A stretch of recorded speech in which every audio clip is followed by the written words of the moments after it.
Hindi na po ako. Magandang umaga po sa inyo lahat at sa mga kasamahan ko dito sa Senado at sa mga panawin nating mga resource person, ating mga kababayan. Magandang umaga po uli. Hindi na po ako mag-opening statement. Didiretso na lang po ako kung pwede. Pwede na po?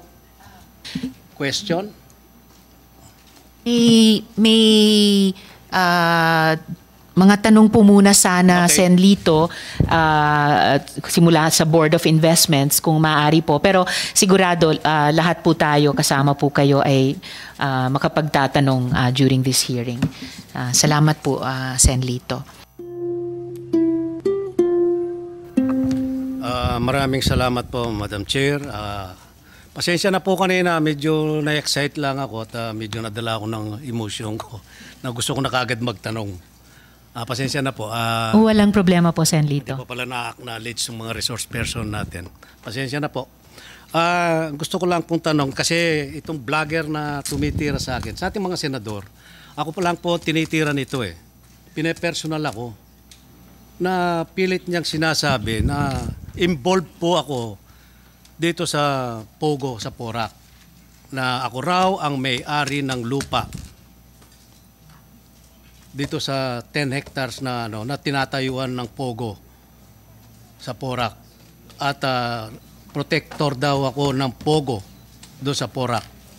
Siguro alam din naririnig din ni Mayor, si Mayor din tinitira din doon at saka si Engineer.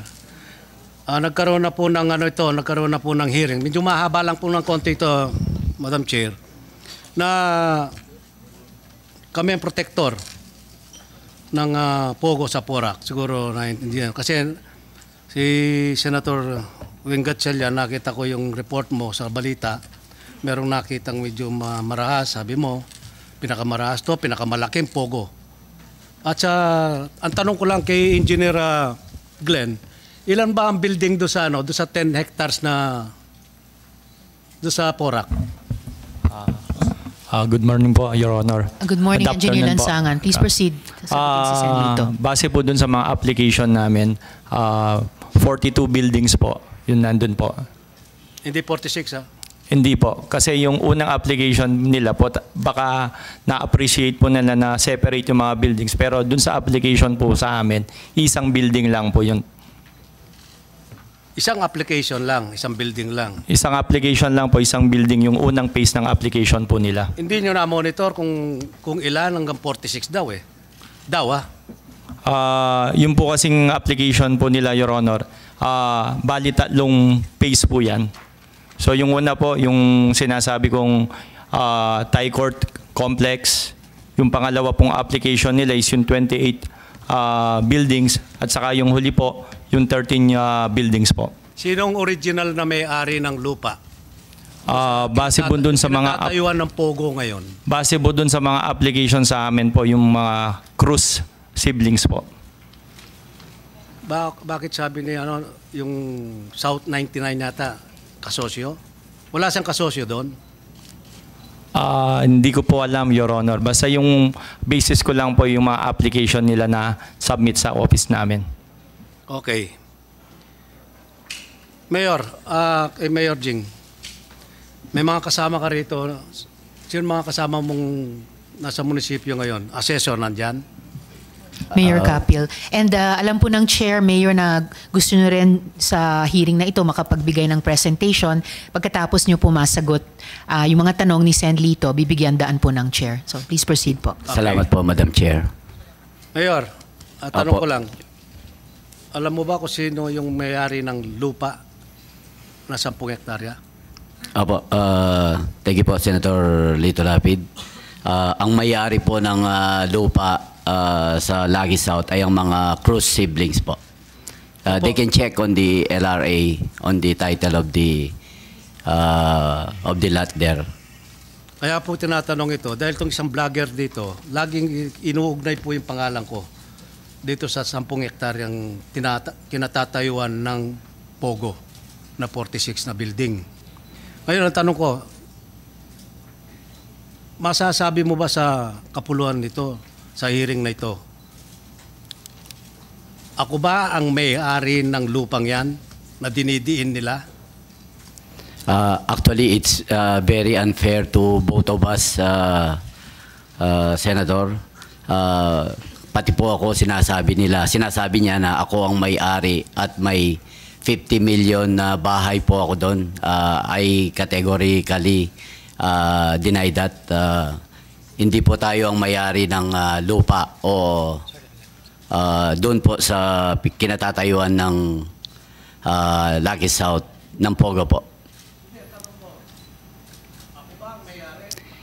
Hindi po kayo ang may-ari, Senador. Yun ang gusto kong malinawan po dito na ako, wala akong kinalaman dyan. Alam mo, Mayor, tuwing magkikita tayo, paminsan-minsan siguro, minsan isang taon, di tayo nakikita. Bilang nung naupo ka ng Mayor, minsan nakikita tayo, ang mga intention mo sa Porac ay napakaganda. Thank you po. Nangangarap ka na maging city ang Porac after 5 years. Kaya nga sabi ni Presidente, ang pangarap mo ay pangarap ko rin dahil tiga Porac din ako.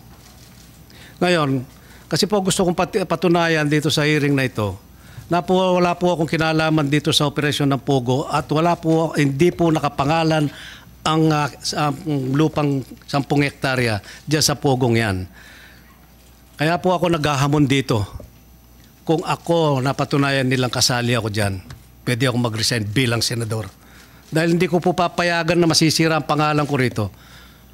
3 taon ako naging Vice Governor ng Pampanga, 3 terms akong Governor ng Pampanga, paging 3 terms na rin po ako bilang senador dito sa pangkasalukuyan. Siguro kung mapapala rin din ako sa 2025, Madam Chair, magiging port na ako dito pero hindi ko sisirain ang pangalan ko rito. Tinataya ko po ang pangalan ko rito kasi masyado na akong na-involve. Kasi lahat po ng nakakasalubong ko, mga kumpare, kaibigan, kapitbahay, mga kamag-anak, mga kapatid ko, nahihiya po ako, lagi akong tinatanong, nai-involve ka ba sa Pogo, sa Porac? Para napakasama ng image ng Porac ngayon, Mayor. Kaya sana pag-ingatan natin ng Porac. Tiga doon din ako eh. Minsan nga nasasabit pa nga pangalan ng dating gobernador na si Baby Pineda, ngayon Vice Governor siya. Alam ko, nag-hearing na kayo doon sa Kapitolyo sa probinsya. Opo. Tapos nasasagot, na-involve din dito si Presidente Gloria Macapagal Arroyo, protector din daw ng Pogo sa Porac. Ngayon, sabi ko nga, sino mag-i-invest ngayon sa Porac? Ang sama-sama ng pangalan ng Porac ngayon. Sana, Mayor, ako'y nananawagan sa iyo at malapit dahil tigaron tayo, doon tayo sinilang. Linisin mo ang pangalan ng Porac. Kasi pag may nag-invest doon, nagtayo ng building, ang sasabihin nila kaagad, Pogo yan. Dahil Porac. Parang yung Bamban, Tarlac. Ganon din po, ang pangit ng imahe po ngayon ng dalawang bayan na ito. Tarlac at saka Porac. Magkatunog pa naman. Di ba? Pero karamihan ng Bamban, karamihan Kapampangan. Lalo na sa Porac. Yun po kasi ang inaalala na natin dito. Nagsisimula na po ang mga investor doon sa Porac, doon sa Ayala. Doon na rin po yung Miriam College na magbubukas na. Ito, nahaluan po ng Pogo. Medyo sumasama po ang ating sumasama ang image natin, Mayor.